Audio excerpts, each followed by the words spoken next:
Olá, olá, 9 de setembro de 2020, confira as principais notícias desta quarta-feira.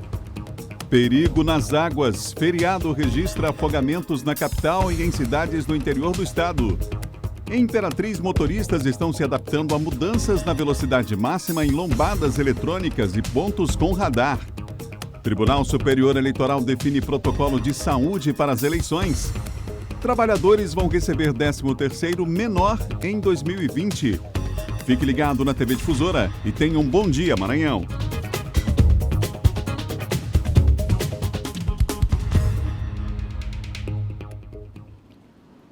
Um bom dia para você, para sua família, para todo mundo que acompanha a gente. Estamos unindo o Maranhão de ponta a ponta. A partir de agora, com muita informação até às 8 horas da manhã, quando chega o primeiro impacto. É bom demais saber que você está começando mais um dia com a gente. Hoje uma quarta-feira com cara de segunda, né? Não? Depois de um feriado prolongado, estamos todos aqui juntos mais uma vez no batalho. Você aí, a gente aqui, toda a nossa equipe que chega na madrugada para fazer esse que é o mais tradicional telejornal do estado. O primeirinho foi o Bom Dia Maranhão e a gente só agradece essa audiência que só cresce. Obrigado mesmo, gratidão em nome de toda a equipe. São 7 horas e mais 1 minuto, 7:01, muita informação para você. Daqui a pouquinho o Silvio Alves vai voltar com as notícias da área de segurança, vai trazer uma atualização dessas notícias para nós, um balanço inclusive de como foi aí esse feriado prolongado. O João Coutrinho está chegando com os bastidores da política também, movimentação intensa de olho nas eleições de 2020. Olha, essa época do ano registra os ventos mais fortes e as marés mais altas no litoral maranhense. É um alerta, claro, aí para quem se aventura a entrar no mar. No dia do aniversário da nossa ilha, infelizmente, adolescentes se afogaram na praia de São Marcos. Um deles está desaparecido e no interior do estado também foram registrados afogamentos. Quem tem as informações, os detalhes, está comigo, sempre bem informado, é Eduardo Bueno. Olá, Bueno. Boa quarta-feira para você. Boa quarta-feira para ti também, Adalberto, e a todos que nos acompanham aqui no Bom Dia Maranhão. Pois é, Adalberto, esse adolescente segue desaparecido aqui na Praia do Calhau, aqui na capital maranhense, aliás, na Praia de São Marcos. Ontem à tarde ele foi acompanhado de várias pessoas que faziam parte de uma excursão de uma igreja aqui do centro da capital para a praia, e eles já tinham sido alertados, os 5 adolescentes que se afogaram na praia já tinham sido alertados pelo Corpo de Bombeiros do perigo, que é, então, entrar no mar nesse período do ano, e aí eles acabaram se afogando. Um deles continua desaparecido, como eu já bem disse, 3 conseguiram sair da água e um quarto conseguiu ser resgatado. Agora, Adalberto, esse não foi o único caso que foi registrado aí durante o feriado do dia 8 de setembro, lá na cidade de Timon. 2 primos também se afogaram e os 2 morreram, infelizmente, um de 19 e outro de 17 anos, no Rio Parnaíba. Segundo o Corpo de Bombeiros, a região lá do Rio Parnaíba está com uma correnteza muito forte nesse período do ano. Inclusive, Adalberto, o local em que os corpos foram encontrados fica a cerca de 12 quilômetros do local do afogamento. Então, as buscas foram intensas ontem, durante todo o dia, o Corpo de Bombeiros realizando aí a inspeção na área para tentar localizar, e foi localizado então o 2º corpo do adolescente, que se chama Francisco e que morreu lá na cidade de Timon. Adalberto, também houve um afogamento lá na cidade de Codó. Por coincidência, o vigilante, que também se chama Francisco, foi encontrado morto no Rio Codózinho, bem no encontro do Rio Codózinho com o Rio Itapecuru. Ele foi também encontrado morto, vítima de afogamento. A informação foi confirmada pelo Corpo de Bombeiros. Volto ao estúdio com você, Adalberto Melo. Obrigado, Bueno, pelas informações. Eduardo Bueno trazendo informações para você. Vamos continuar acompanhando esse caso. Ligação direta com o Corpo de Bombeiros aí, por conta desse afogamento que aconteceu com os adolescentes. É preciso ter muito cuidado, gente. Mas muito cuidado, em especial nessa época do ano, tá bom? São 7 horas e mais 4 minutos, 7:04. E aí, vamos dar uma olhada no trânsito aqui na capital, como é que começou essa quarta-feira? Vem comigo aqui, ó, tá na tela, Avenida Guajajaras aqui, o monitoramento é da Prefeitura de São Luís, da Prefeitura da capital. Informação não para no Bom Dia, prestação de serviço para você. A gente começa com a Avenida Guajajaras, uma das mais movimentadas, uma grande avenida que corta vários bairros aí da cidade. Olha como é que tá o trânsito, vida que segue, todo mundo depois do feriado prolongado, já voltando aí ao trabalho. O trânsito nesse momento é intenso, mas não há nenhum ponto de lentidão. Nesse ponto que a gente está mostrando aí, não há lentidão no trânsito, nem acidentes registrados também aí na entrada de quem vai para a cidade operária, para o São Cristóvão, né? Aliás, exatamente, para o São Cristóvão, para a cidade operária também, pega aquela via. Estamos agora na Carlos Cunha, é a ponte Bandeira Tribuse, que mostramos ao vivo para você. Uma ligação importante dos bairros com a cidade ao vivo, prestação de serviço aqui no Bom Dia. Já é intenso também o trânsito, principalmente no sentido centro. Essa pista aí, ó, da direita. Na esquerda, quem vem no sentido contrário, movimentação mais tranquila, mas não há informação também de acidente, nenhuma manifestação, nenhum problema relacionado à interrupção do trânsito nesse ponto. Vamos mudar, vamos girando. Agora, Avenida Jerônimo de Albuquerque, olha como é que já está o trânsito por lá. Pessoal que vem vindo do Angelina, dos bairros aí da Coab também, nessa pista que está na esquerda, à direita, quem segue na direção desse setor da cidade. O pessoal estava parado aí por conta de um semáforo, você sabe, tem nesse ponto, mas o trânsito vai fluindo normalmente sem acidentes também, nesse ponto da cidade. A informação aqui, direto com a Central de Monitoramento da Secretaria Municipal de Trânsito e Transportes, a SMTT. Vem comigo, a gente vai mostrar na tela mais um ponto, é área Itaquibacanga, que a gente mostra agora para você. Esse é um braço da BR-135, essa aqui, pista da direita é que segue no sentido Bacanga. Há um veículo ali no acostamento, deve ter algum problema mecânico, pelo que a gente observa ali, ó, o capô levantado desse veículo que está parado nesse momento. A imagem mostra aí no detalhe para você. A pista da esquerda é quem se desloca no sentido centro, da direita quem vai no sentido Bacanga. Aproveitar para mandar um abraço aos amigos da região Itaquibacanga. E olha que não é pequena essa região não, hein, gente? Muita gente mora por lá. Gancharia, Vila Nova, Anjo da Guarda, Vila Embratel e o pessoal aí acompanhando a nossa programação do Bom Dia. Prestação de serviços, monitoramento está aí na tela para você. Várias câmeras do sistema de vídeo monitoramento da Prefeitura da capital, que ontem completou 408 anos. Você ligado com a gente nessa manhã aqui no Bom Dia, são 7 horas e mais 6 minutos. Vamos ver agora como é que está o trânsito Imperatriz, a gente mostra para você. Você tem imagens da rua Ceará, esquina com Dorival Pinheiro de Souza, no centro de Imperatriz, está aí para você na imagem. A imagem mostra a nossa bela Imperatriz, a segunda maior cidade do estado. O dia está começando lá em Imperatriz. Muita gente de bicicleta, de motocicleta, de carro também nesse momento. Aí está, ó. Trânsito nesse momento já é intenso, mas também a produção me informa aqui que não temos acidente aí nesse ponto da cidade, graças a Deus. E a vida que segue as pessoas ali, ó. Um adulto com uma criança aguardando para atravessar de forma correta na faixa de trânsito quando for permitido, né? Muito bom. A educação para o trânsito é importante, é fundamental para todos nós, tá bom? Você ligado com a gente, são 7 horas e mais 7 minutos, você aproveita e vai participando com a gente lá nas redes sociais, no Facebook, no Instagram também, especial no Facebook, muita gente acompanhando a nossa programação aqui em São Luís e também fora aqui do nosso estado, hein? Muita gente em São Paulo, em Belém do Pará também acompanhando a nossa programação, acompanhando o nosso Bom Dia. Foi grande a movimentação no fim da tarde de ontem, em especial na BR-135, é isso mesmo. A reportagem vai mostrar como é que foi a volta para casa dos maranhenses depois aí desse feriado prolongado. Vamos ver? Durante a tarde, muita gente ainda deixou a rodoviária de São Luís com destino a outros municípios. Dona Nivaldete, por exemplo, estava retornando para Alto Parnaíba. Uma viagem longa. Tá feliz de estar voltando para casa? Tô.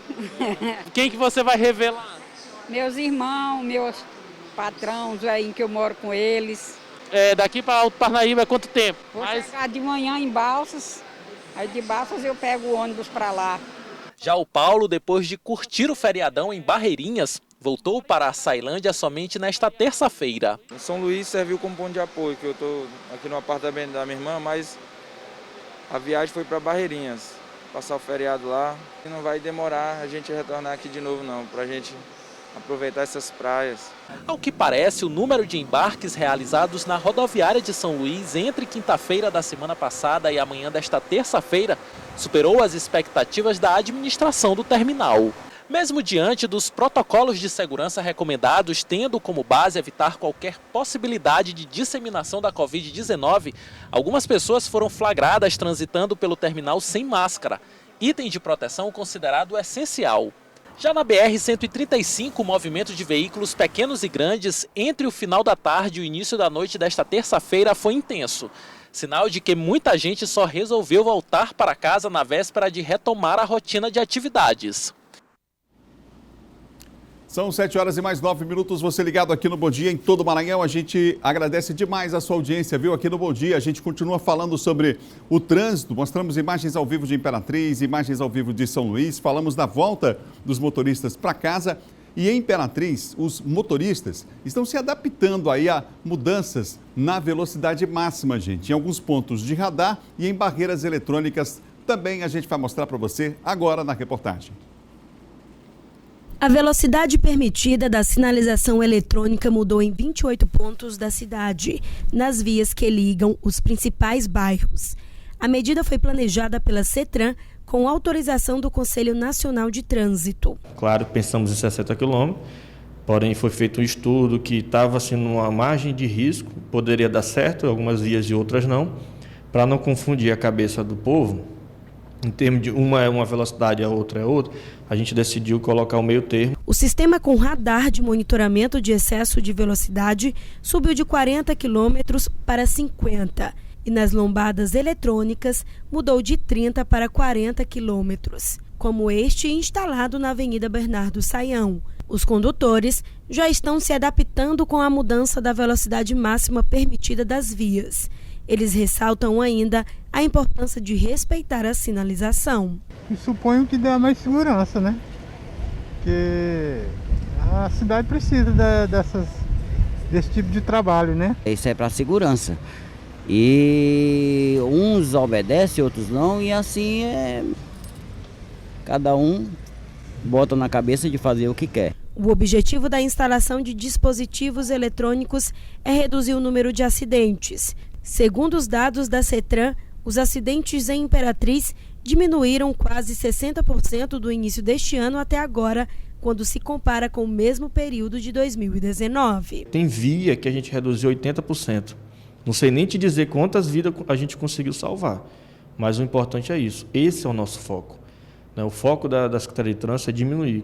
Quando a gente iniciou na gestão, era muito alto o número de acidentes. E a gente não poderia fechar os olhos para isso.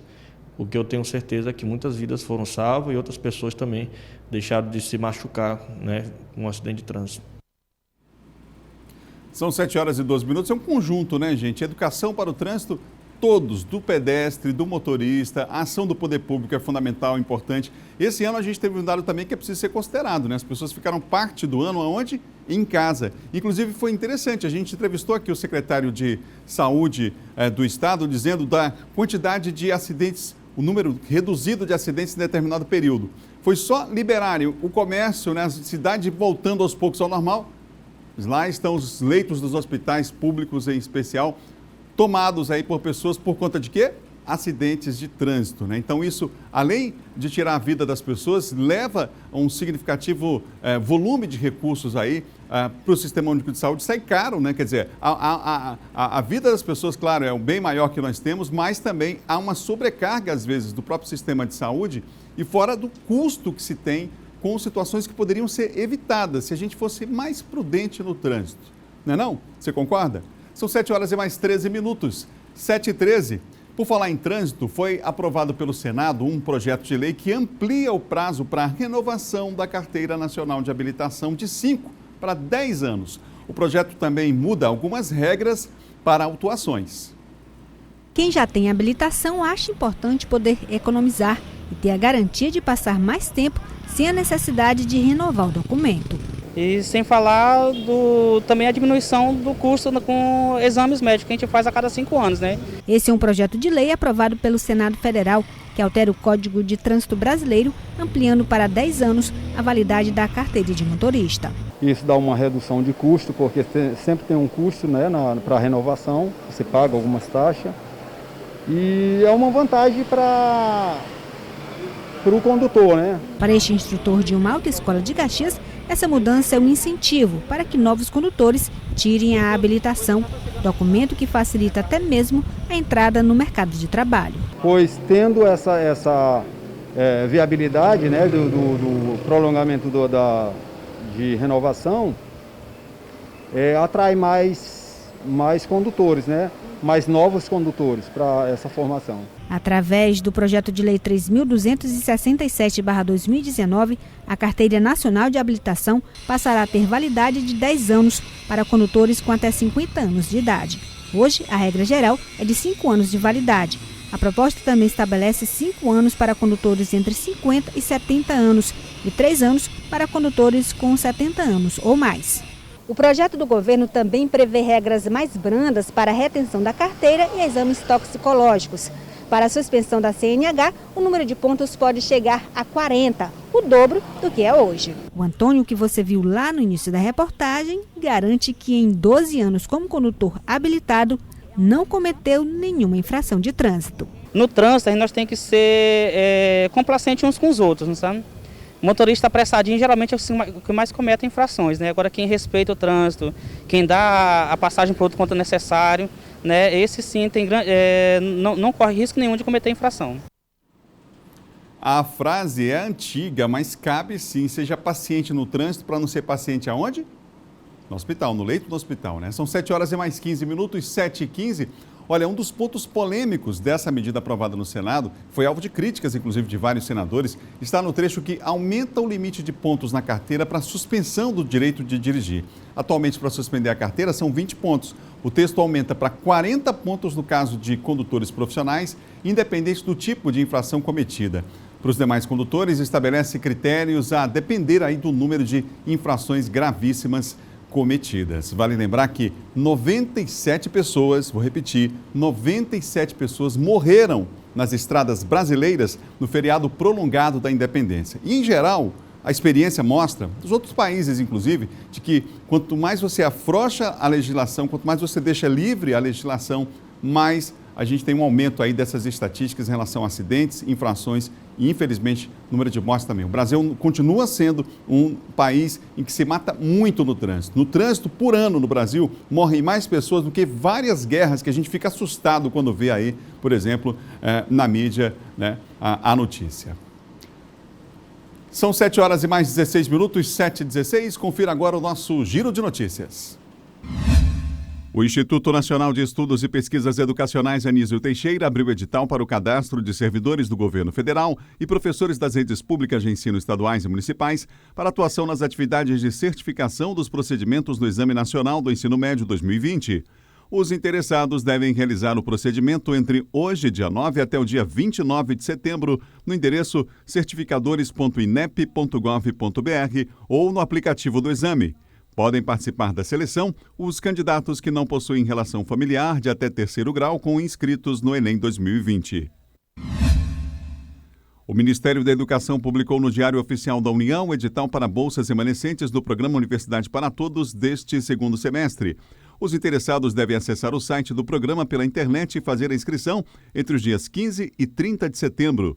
Pode se inscrever o candidato que tenha feito o Enem, Exame Nacional do Ensino Médio, a partir de 2010 e tenha obtido nota igual ou superior a 450 pontos e nota na redação superior a 0. Os nascidos em abril receberão a 5ª parcela do auxílio emergencial de R$ 600 nesta quarta-feira. O valor será depositado na conta digital para pagamento de contas e compras pelo aplicativo Caixa Tem.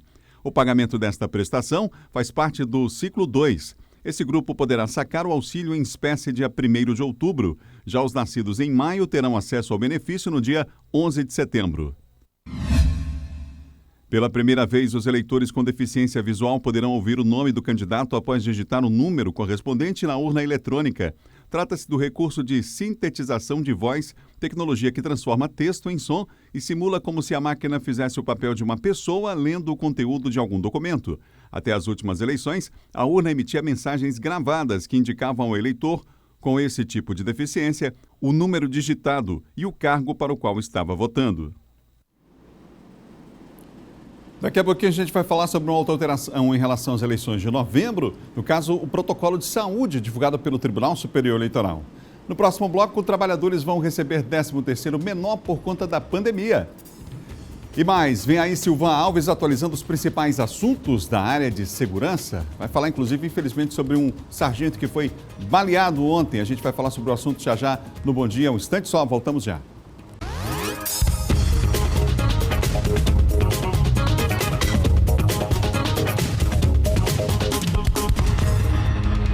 Estamos de volta com o Bom Dia Maranhão ao vivo para todo o estado, são 7 horas e 22 minutos. A gente vai falar agora da pandemia, então vem comigo aqui porque o último boletim da Secretaria de Estado de Saúde sobre a Covid-19, a gente divulga para você, ele foi divulgado na noite de ontem, a gente atualiza os dados para você já do Brasil, agora do Maranhão. Na tela, 159.163 casos confirmados, Desses casos, 7.375 estão ativos. O número de óbitos é de 3.529 e o de recuperados, 148.259. Agora vamos falar dos novos casos em São Luís, Imperatriz e em outras regiões. Em São Luís, 60 novos casos nas últimas 24 horas foram registrados. Em Imperatriz, 31 e nas demais regiões, 762. Esse é o último boletim divulgado pela Secretaria de Estado da Saúde. Nas últimas 24 horas, o Brasil registrou mais 504 mortes, lamentavelmente, e 14.279 novos casos da Covid-19. O número total de óbitos chega a 127.464 e os casos acumulados de Covid-19 totalizaram 4.162.073 casos. São 7 horas e 23 minutos. Você vai lá nas nossas redes sociais, em especial no Facebook, e registra qual bairro que você está em São Luís e que cidade você acompanha o nosso Bom Dia. Já já a gente vai fazer o registro aqui, tá bom? Agora vamos falar de segurança com Silvan Alves.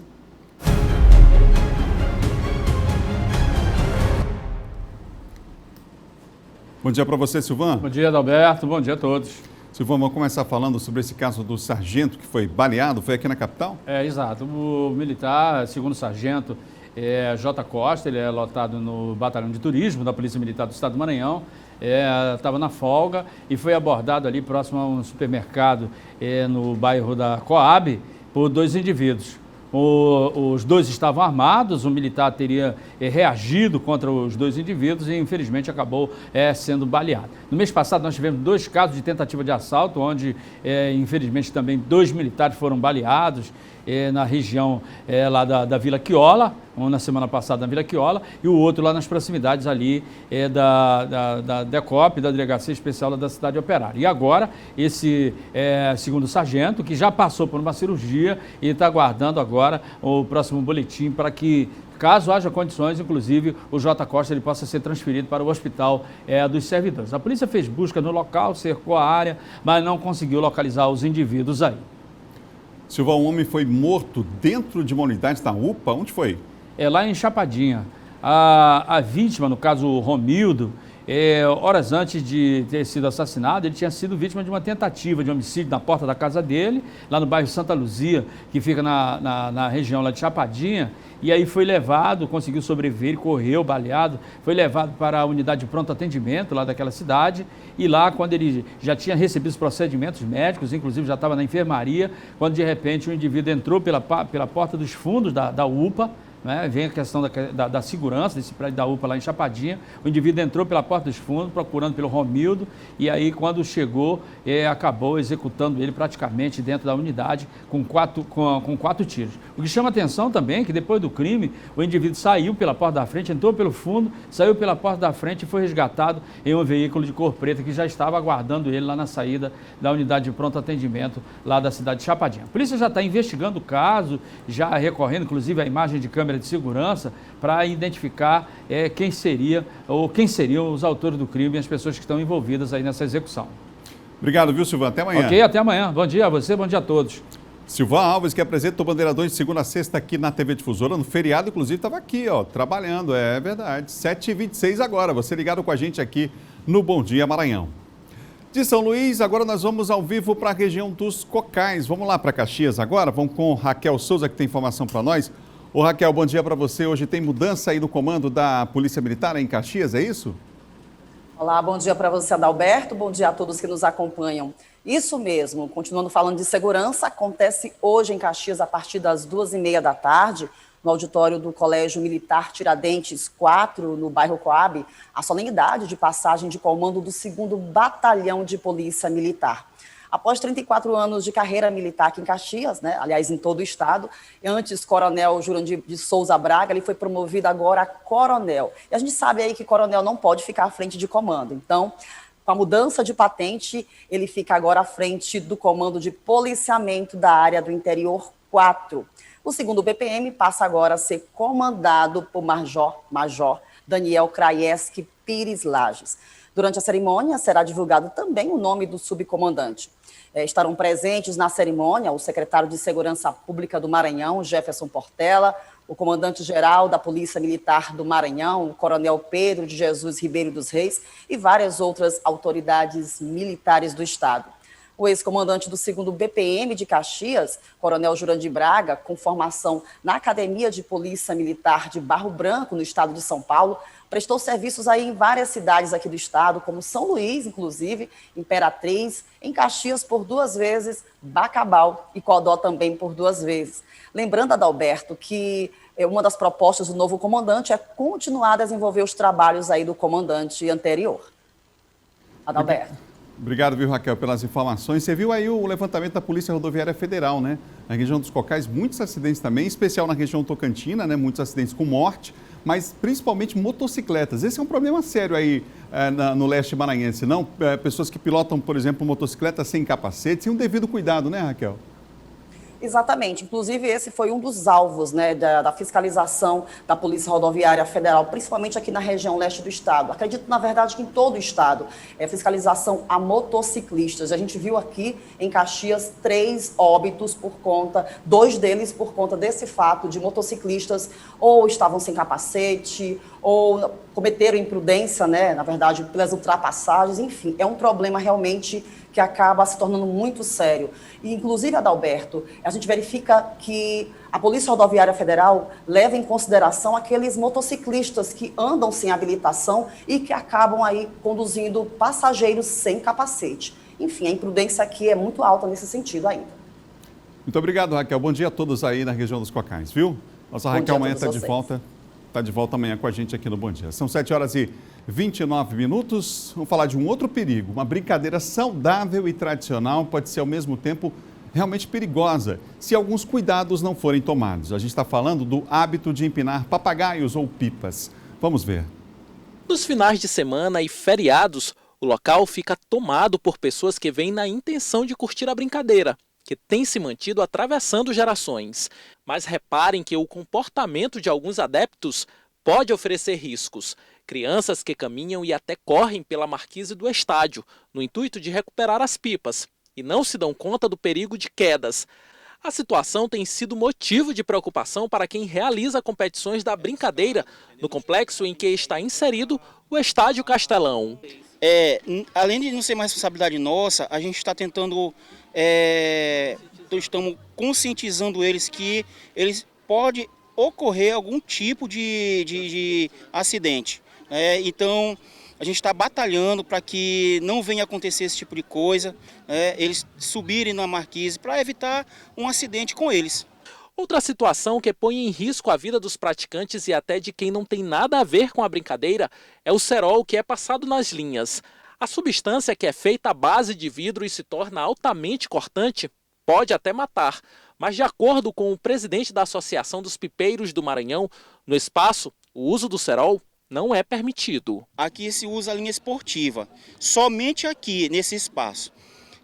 Nós fazemos um trabalho de conscientização também nos bairros de São Luís para que não se utilize linha com cerol em locais inapropriados para a prática da soltura da pipa, para evitar acidentes com as pessoas.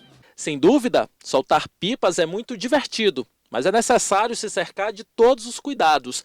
A brincadeira só é saudável se for em local seguro e se ninguém for colocado em risco. Se essa pipa ela ficar enganchada na rede elétrica, não tente recuperá-la. Então não vai jogar nenhum tipo de objeto, não vai subir em árvores, não vai subir em cima de muro, porque isso pode acabar provocando curto-circuito. E aí tanto a criança como outras pessoas que estejam ali próximo pode acabar se acidentando. O momento agora é de ficarmos em casa e pós-pandemia procurar um local afastado da rede elétrica para praticar esse tipo de brincadeira. Escolha locais que não haja movimentação de carros, como parques, praias, campos de futebol. Jamais use fio de cobre ou então fio com cerol. Esses materiais eles podem causar hemorragias sérias, ferimentos sérios, inclusive a morte de pessoas. Só para ficar mais claro, aquelas pessoas que apareceram na reportagem ali, com aqueles carretéis grandes ali, mesmo a matéria falando sobre a questão do uso do cerol, aquelas pessoas não usam o cerol, tá bom? Que é perigoso. Elas são ligadas a essa associação. Aliás, parabéns a essa associação que está tentando disseminar uma nova cultura, né? Mudar esses hábitos aí tão perigosos, uma brincadeira que é tão boa, né? Que é empinar pipa, empinar papagaio. Então, parabéns aí pela organização. São 7 horas e mais 32 minutos.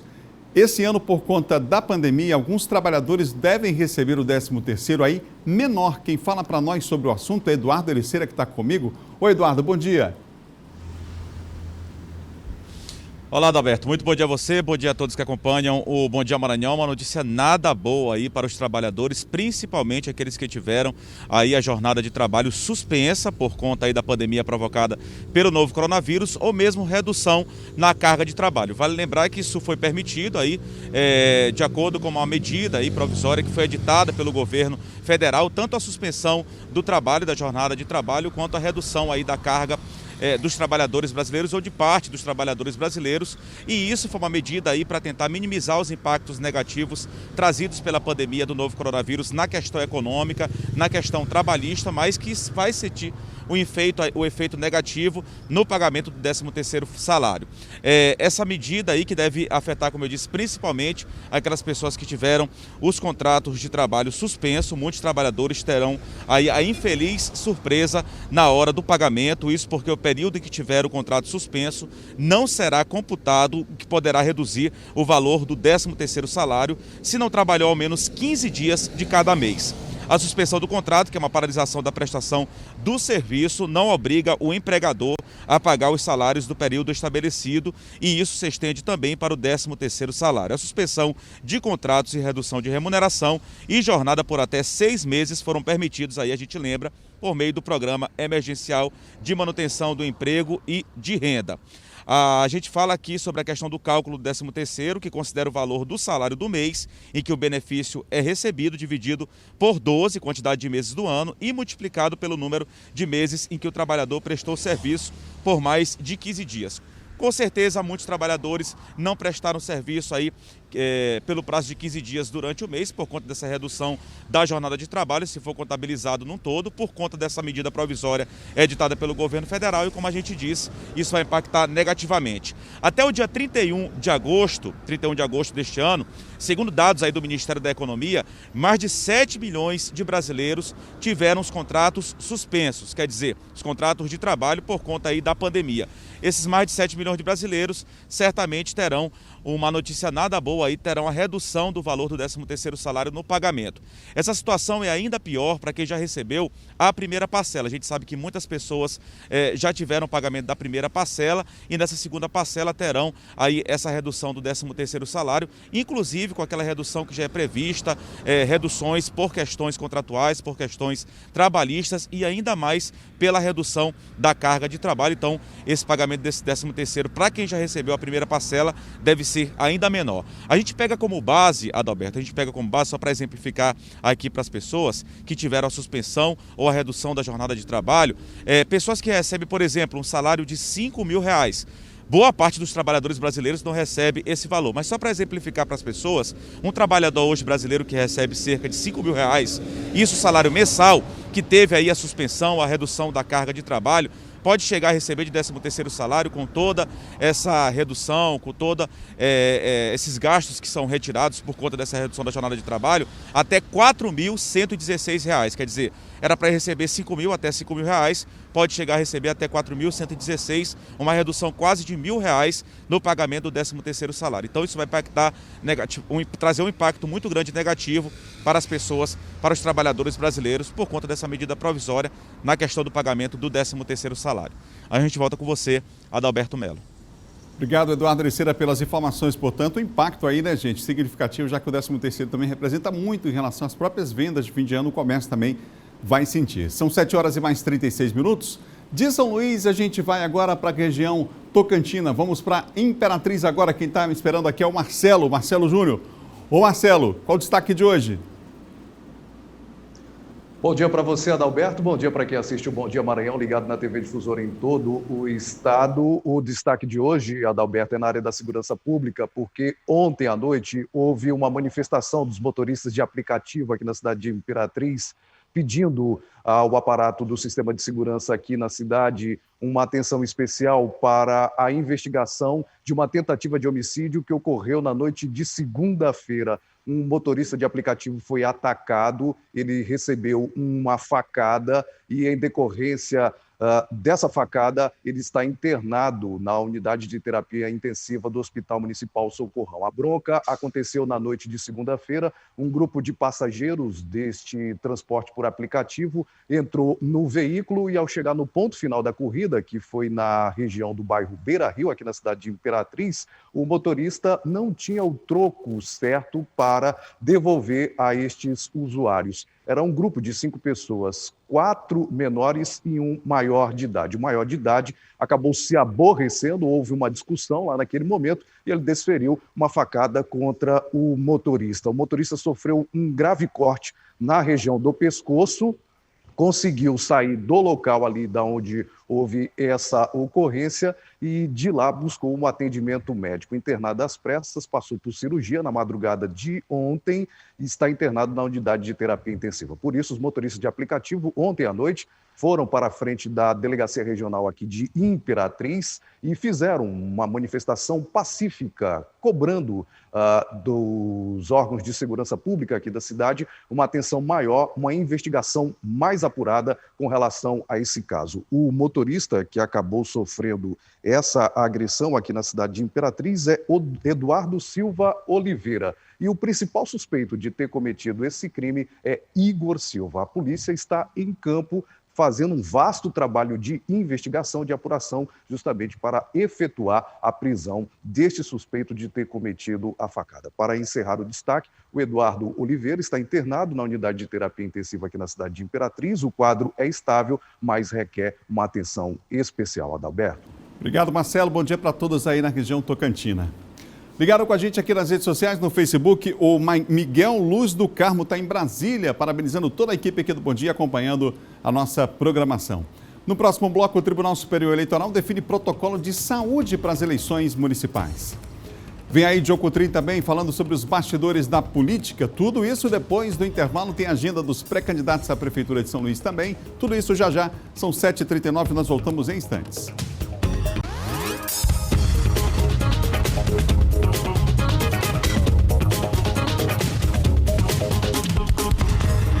Estamos de volta ao vivo com o Bom Dia Maranhão para todo o estado aqui pela TV Difusora. Vem com a gente, ainda temos jornal aqui até às 8 horas quando chega o primeiro impacto, hein, gente? Já tem Diogo Coutrin, os bastidores da política. Olha, São Luís ganhou no dia do seu aniversário mais uma praça, dessa vez no bairro do Vinhais, que também recebeu outras melhorias.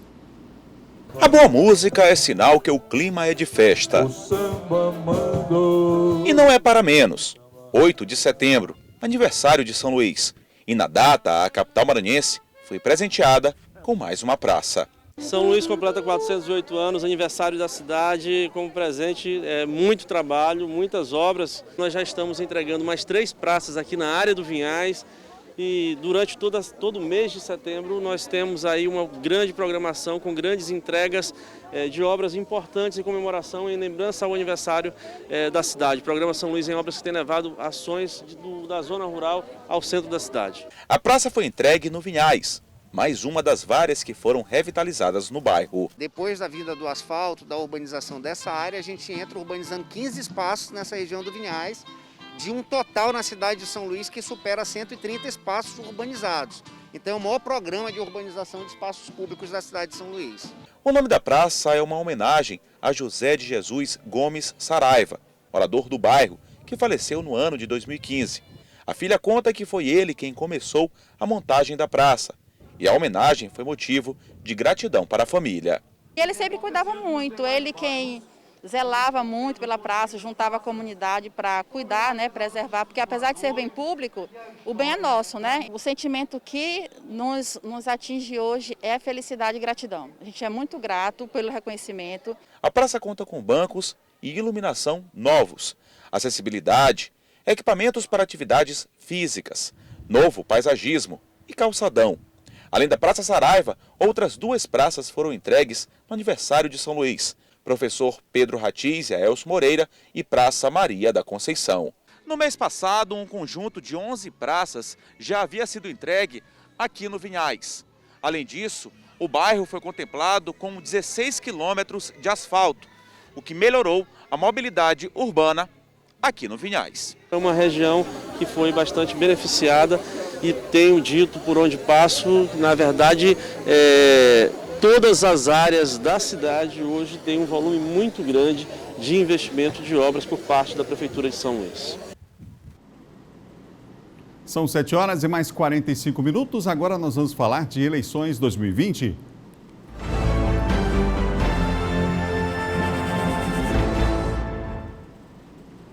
Confira a agenda dos pré-candidatos a prefeito de São Luís para esta quarta-feira. Rubem Júnior, pela manhã, visita o pastor Coutinho. Às 2 da tarde, tem reunião preparativa para a convenção. 7 da noite, diálogos por São Luís, no São Francisco, no Clube do Bento, na rua Edmundo Calheiros 672, no São Francisco. Iglesio Moisés tem pela manhã conversa com populares na Rua Grande. À tarde, diálogo com feirantes e consumidores, panfletagem sobre o PAP, Programa de Apoio à Primeira Infância, e à noite, visita de cortesia a uma emissora de rádio. Geisael Marques, da Rede Sustentabilidade, pela manhã tem compromissos pessoais e à tarde encontro com pré-candidatos a vereadores na sede da rede. Neto Evangelista, pela manhã, visita o Hospital Veterinário da UEMA. À tarde tem reunião com moradores da zona rural e reunião com pastores da Igreja Adventista. Às 5 da tarde ainda tem reunião interna. O Tribunal Superior Eleitoral definiu protocolo de saúde para as eleições municipais, gente. Os detalhes agora com o Eduardo Ericeira de volta comigo. Eduardo. Pois é, Adalberto, isso tanto para os eleitores quanto para os mesários, né? Essa questão de protocolo sanitário, por conta da pandemia do novo coronavírus, uma série de exigências, determinações, medidas, ações para controlar essa pandemia e ajudar no trabalho desses mesários e também para que os eleitores possam votar sem nenhum tipo de preocupação. Por exemplo, segundo determinação aí do Tribunal Superior Eleitoral, os eleitores só poderão entrar nos locais de votação se estiverem usando máscaras faciais, como é previsto, inclusive, nos dias de hoje, né? Que as pessoas ocupem espaços públicos, quando sair às ruas, utilizem as máscaras e deverão higienizar as mãos com álcool em gel, isso antes e depois da votação.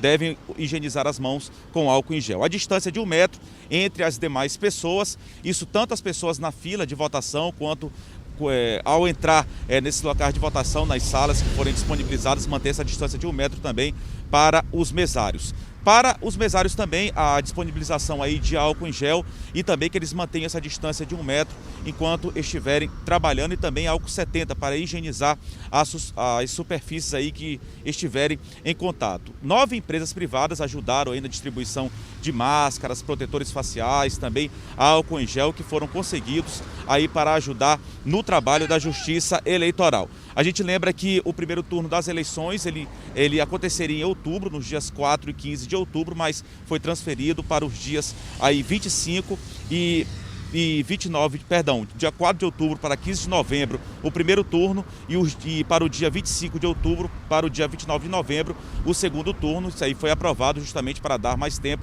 para essas adequações, para que as pessoas possam se organizar melhor para a eleição em novembro deste ano. A gente volta com você desejando uma ótima quarta-feira a todos. Adalberto Melo. Obrigado, Eduardo. 7 horas e 48 minutos, a gente fala de política com o nosso colunista John Coutrin.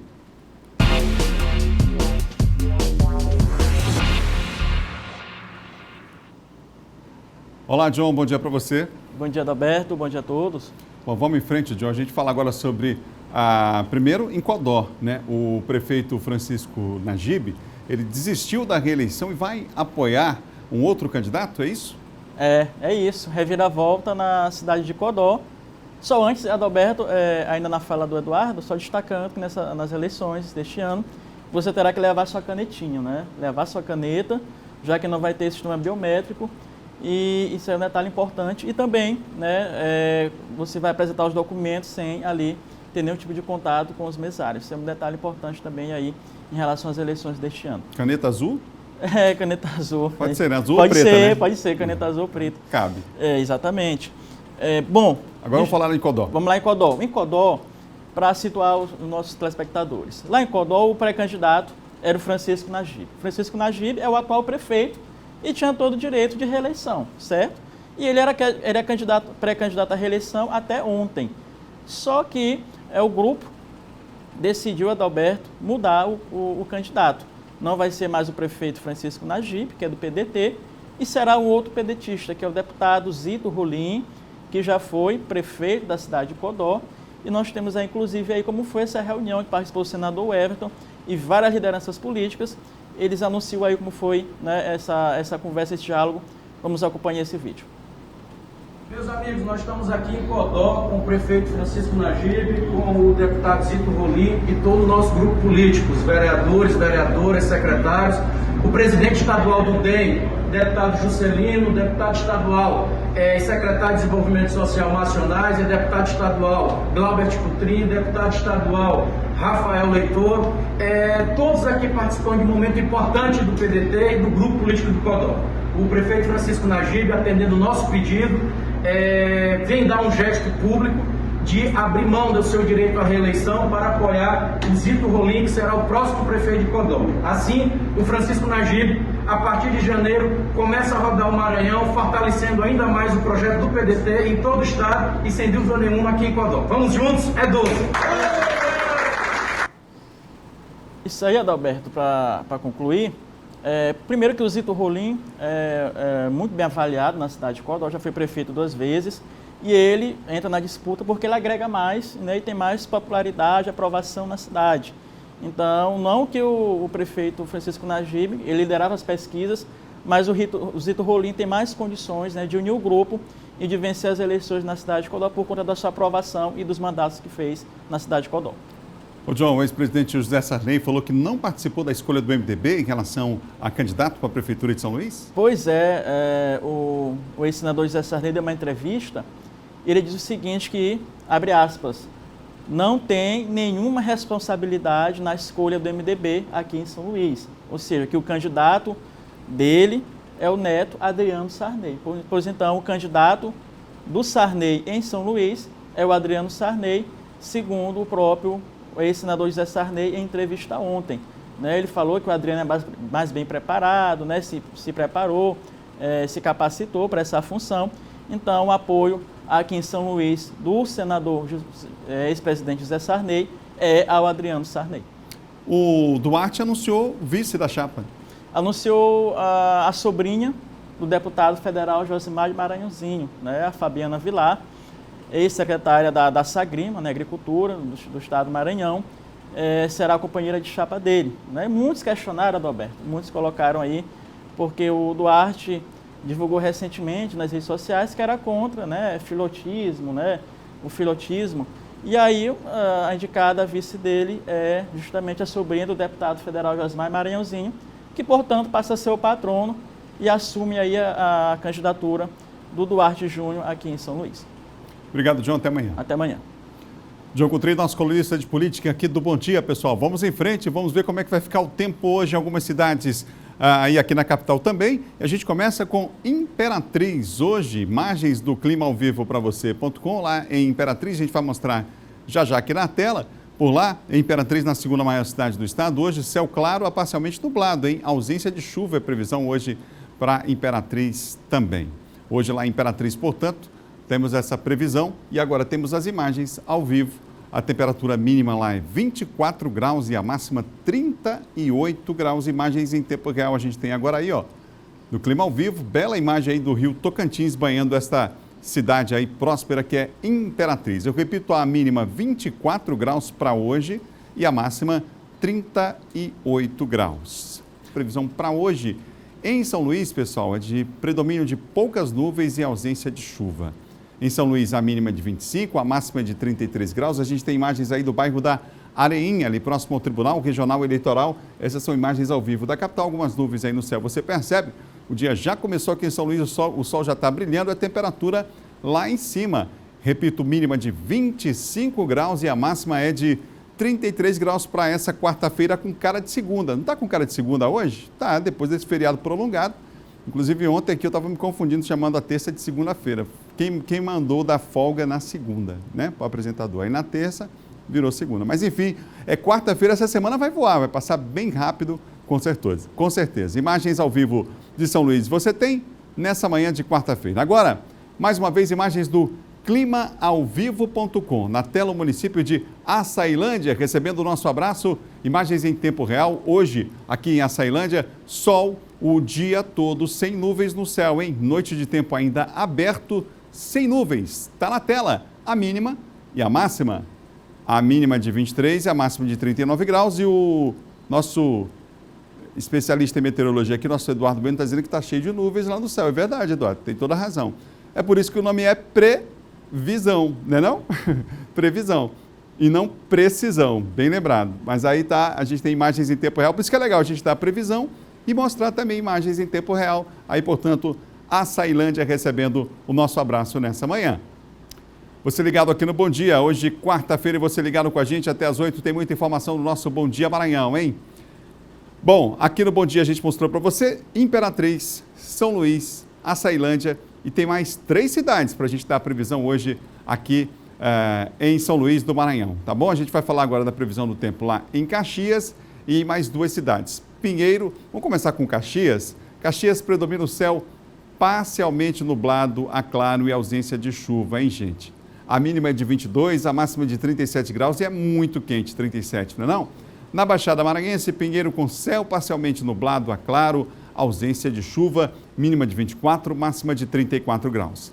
Em Zedoca hoje, céu claro a parcialmente nublado e ausência de chuva em Zedoca, mínima de 22 e máxima de 36 graus, é muito quente também a temperatura aí na cidade de Zedoca. Olha, o feriado prolongado também foi de fiscalizações nos terminais de ferry-boat, vamos ver na reportagem? A Agência Estadual de Mobilidade Urbana intensificou as fiscalizações nos terminais de ferry-boats, Ponta da Espera e Cujupe, durante este feriado prolongado. Um balanço parcial da MOB dá conta de que cerca de 15 mil pessoas utilizaram este meio de transporte de quinta até a tarde desta terça-feira. Muita gente que aproveitou o feriado para curtir, mas já outras para ganhar dinheiro. É o caso de Marcos. O empresário trabalha com a vida de abacaxi. Viajava para a terra famosa pelo fruto, Turiaçu. Alguém tem que produzir nesse país, né? E, na verdade, a gente vai carregar lá e, com certeza, amanhã estarei aqui novamente. E os empresários precisam aproveitar, já que agora é a época da colheita.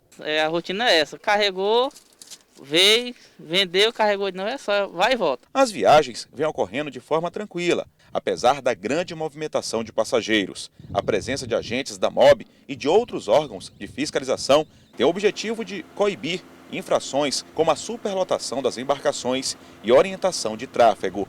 Diariamente estão sendo disponibilizadas para a população 18 viagens de ferry-boat, 9 no sentido terminal Ponta da Espera Cujupe e outras 9 no sentido contrário. Foi um feriado de grande movimentação pelo mar e nas estradas. De quem estava vindo, o trânsito estava estável, estava tranquilo. Saindo, como é que estava? Estava um horror, né?